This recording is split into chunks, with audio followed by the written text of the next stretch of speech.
That kind of leads us on to coming to McVitie, who is our Morpheus of the group. So McVitie, we had a topic to cover around social media and identity, which I know is a really passionate subject for you, and it's something that I am massively, it's one for me as well. Just talk us through your thoughts behind that and what you wanted to say about it as a topic, and then we'll see what we go from there. Well, basically on social media, when we post a picture on either Instagram, Facebook, or even just like a little TikTok video, we start to think about, we don't straight away, as soon as it gets posted, 10 minutes later, we go back onto the app and we go, oh, has anybody seen our story? Has anybody seen it? Has anybody liked it? And with them likes, we kind of, if you get over the day, if you get 20, maybe 30 likes, there's always going to be 2 or 3 of those likes and 2 or 3 of those comments that are going to be negative. There's always going to be that, no matter what happens, there's always going to be negative people, and there's always going to be someone who doesn't like what they see, and they're just not, they don't approve of it in a way. And when we think about it, we don't even realize it sometimes, that it's like having pieces of paper and all the good likes and all the good comments just get screwed up in a bottle and chucked over our shoulders, and for all the ones that are bad, they get folded up and compact, and they pile up, and we don't realize it, and they pile up and pile up and pile up because we think about how we think about what happens about the bad comments. How should we respond to them? Should we respond to them? And we start worrying about them instead of thinking, but there's 40, but if you had 20 comments in total and 2 comments were bad, there's 18 amazing comments saying you're amazing, saying they love you, but you kind of put that aside and you push it away and you forget it for those few minutes, and you focus on the 2 bad comments, and you build layers and layers like a cake, and you kind of go, right, this is amazing because it's a cake, I'm going to eat it, but it's a cake of negativity. And in psychology, that's called the mental filter. And, we all love cake, and that's what happens. And when you think, we don't think about it, we just do it. We just go, okay, that we just get in these likes, but you do it to other people as well. We say things that we don't want, that we accidentally say to people, or we regret later on, but they've still created that effect in the beginning. And we can't all of a sudden jump in our DeLorean and go back in time and go, okay, let's change this, because it's already happened. Yeah, those analogies are brilliant, absolutely brilliant, McVitie. I'm going to have to use those. We're going to have to get you involved with some of the stuff that, there's brilliant visual analogy. And I do a lot of work on this with Mindset Mojo, and a lot of time with adults. So it's not, this impacts from early childhood right the way through to, the rest of your life, these negative emotional imprints, we call them. So anytime somebody says to you anything that makes you feel less than, it doesn't matter how many, like you said, how many amazing comments you get, you will only focus on the bad ones. And I wonder why that is, and I'm going to ask you a perspective on that in a second anyway, but it's what happens. We know that's what happens in, like you say, in psychology, but it's huge, the detrimental effect of, oh, you're not good enough, oh, you're stupid, you're silly, you're too skinny, you're too fat, you're ugly, you're this, you're that. Those throwaway comments that are banter, and it's just a bit of showing off, and I'm going to put that because it's hilarious, literally, just like you say, exactly like you say, build and build and build, and they just imprint emotionally on you. And that then, your behavior, your relationships, your own language, your own decisions you make are influenced by that. So the rest of your life is impacted on these things that are said and that you feel as in your youth. So one of the things I was really interested in, and I want to find out your perspective on why, so it's probably a 2-parter. Why do you think that is? Why do you think we have so many amazing comments, so much love going on, but we will always focus on the 1 or 2 negative comments and not the positive ones. Any ideas of why that is? And the second part is, and this is a genuine question from me because I find it difficult to understand because I don't get it. I know it's a massive thing. Why do you think it's important to have lots of likes?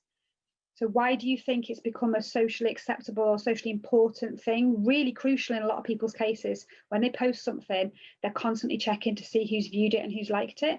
When the majority of the people who are viewing and like it, you will never meet and you don't really care about their opinion. But weirdly, psychologically, it's still important because it means, is it popularity? Is it acceptance? What do you think around that whole topic? Let's get some opinions going in. Who wants to go first? Go on, Oreo, you look like you want to say something. I feel like with the whole liking thing, I feel like how you said the whole acceptance thing with, there's so many people, you go on Instagram, all these celebrities are taking over and they're getting millions, thousands, whatever, however many amount of likes. And you're going to see them every single day and you want to be like them. Majority of people do. And you're going through and you're like, oh, I want that. I'm like, I want to look like that. Or the whole, I want to get that amount of likes to kind of fit in, when that shouldn't be the case at all. It's the clicks or the fitting in type of thing, and it's, you want to be like them, you want all the likes, you want to get the kind of approval that everyone else likes the stuff that you put out there like them.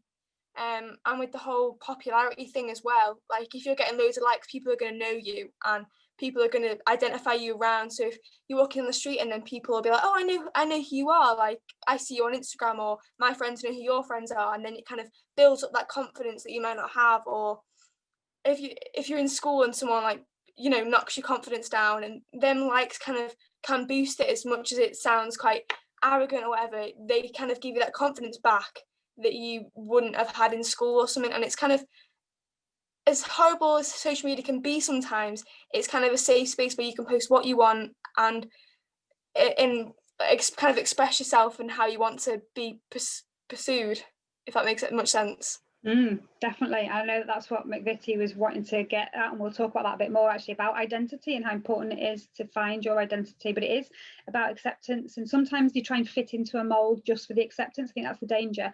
If you're doing something because it's you and you are standing in your truth and you are confident and you've got that power, and this is you and this is how you want to express yourself, and you can be resilient enough to, a bit like the duck, you know, water off a duck's back, that if you get the negative comments, you don't pile them up and make a cake out of them and eat them. You just go, oh, that's interesting, that person doesn't get me or doesn't really resonate with what I'm doing, that's fine. I wish you well, I hope you have a great time over there with what you're doing, but I'm still going to be over here, which is very difficult to do. It takes a lot of resilience and strength, which is what I want to try and build in people. But if we can do that, then that's kind of one way forward.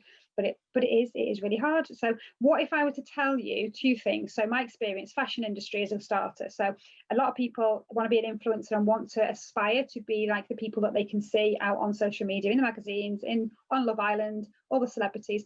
I've worked in that environment. I've worked in high fashion and I've worked along the celebrity culture. And I can tell you that it's all completely fabricated and imaginary. So it is not real. What you're buying into and what you're perceiving, that's not just young people, that's everybody out there.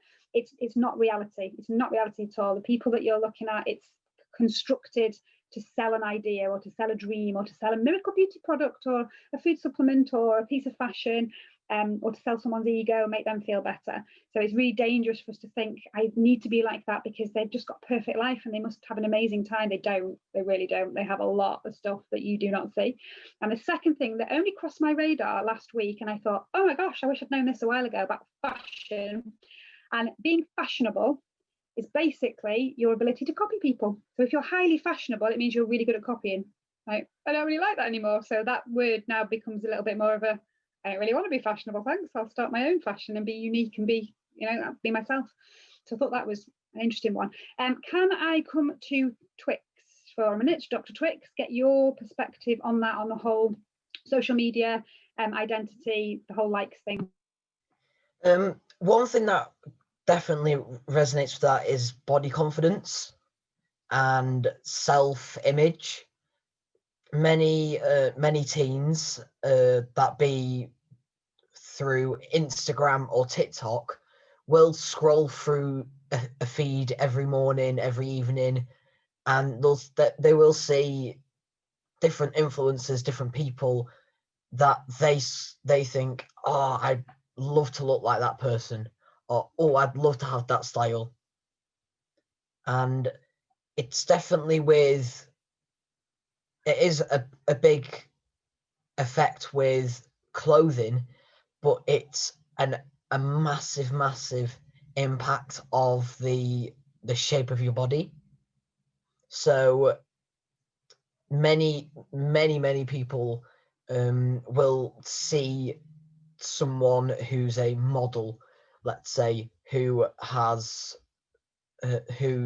doing a shirtless photo shoot, and then we look at that and we think we really want to be like that, but because we all have a low mental capacity, we all go, oh no, I can't work out, I can't get to that state, and you just go in this elongated grudge with yourself.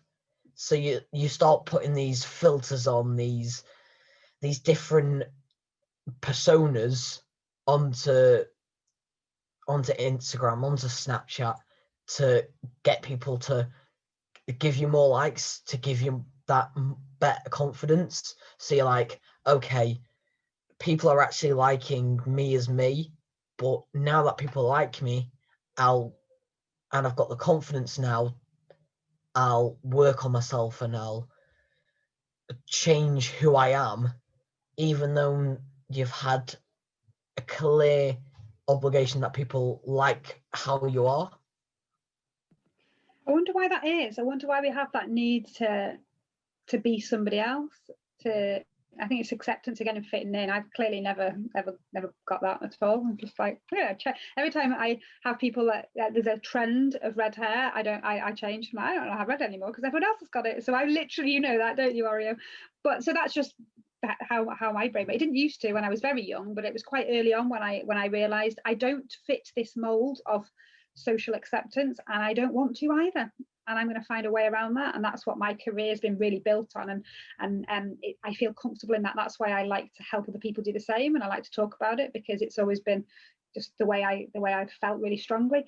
But I just, yeah, it makes me really sad that that's a thing, that it's, you know, you can look at an image and think, I'll never be that, and why would you want to? That's one person with one body shape or one hairstyle or one interest. Why do we feel like we need to aspire to be something else? Why do we not feel comfortable just thinking, well, actually, this is me. This is the recipe that makes me. I've got all these different gifts and talents, and I look like this, and I've got this different stuff going on. How amazing is that? I'm going to stand in that, and I'm going to value that. Is it again down to the bullying and not acceptance? And people don't like and say mean things about the real me, so I need to put that mask on quickly, and I need to pretend that I'm not me so that I can fit into what they want to see. Do you think is that what it is? The whole vibe. What do you think? That there isn't a be me anymore. There's this small, like, be a mirrored me. So you're mirroring someone else all the time. So that could go straight down to your siblings even. If you've got an older sibling and let's say the girls all turn around and, like, their older sister will be doing their makeup and then they'll be posting pictures on Snapchat. If you're that younger sister, you're gonna walk in and gonna see her taking those pictures, and you're gonna be like, that's definitely what I want to be. And sort of, she looks beautiful and, like, she's getting all these likes and she's, like, really popular.